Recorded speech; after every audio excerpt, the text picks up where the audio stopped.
आज नेपालमा भएका धेरै मानिसहरू जुनी र कर्मको धारणाले विचारले अति नै पीडित छन्। आज धेरै मानिसहरू जुनीको बारेमा भएको पीडाको कारण विभिन्न किसिमका धर्मकर्म गर्ने, तीर्थधाम गर्ने, दान पुण्य गर्ने र आफ्नो जुनीहरूलाई घटाउने थुप्रै किसिमको प्रयासहरू गरिराखेका छन्।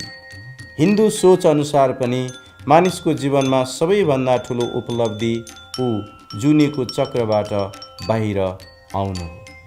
र आज यो गलत सिद्धान्तले मानिसहरूको मनलाई, विचारलाई भरिराखेको छ। मानिसहरू अन्योलमा परिराखेका छन्। तर परमेश्वरको वचन बाइबलले हामीलाई एउटा शिक्षा दिएको छ। परमेश्वरको वचन बाइबलले बताउँदछ त्यहाँ जुनी र कर्मको धारणा छैन। यो मानिसले बनाएको सोच हो।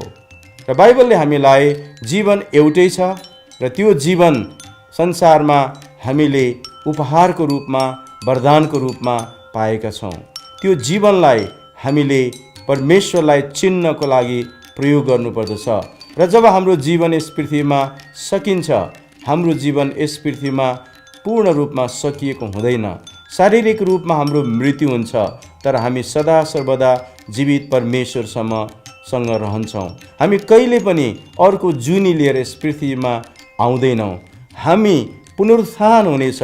जब येशू ख्रीष्ट यस पृथ्वीमा फेरि फर्केर आउनुहुन्छ, उहाँको प्रतिज्ञा पुरा गर्नको लागि येशूमा विश्वास गरेका व्यक्तिहरू बौरी उठ्नेछन् र येशूमा विश्वास गरेर मरिसकेका व्यक्तिहरूको पनि बौरी उठाइ हुनेछ र उनीहरू सदा सर्वदा एकमात्र सारा विश्वका सृष्टिकर्ता परमेश्वरलाई आराधना गरेर अनन्त अनन्तसम्म जिउनेछन्।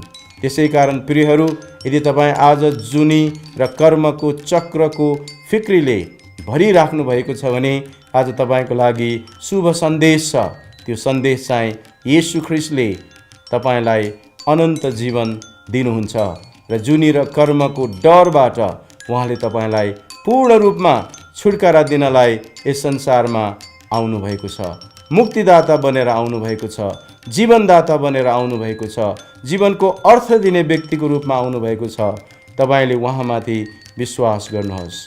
यदि तपाईँ यस सम्बन्धमा अझै जानकारी चाहनुहुन्छ भने हामीसँग सम्पर्क राख्नुहोस्।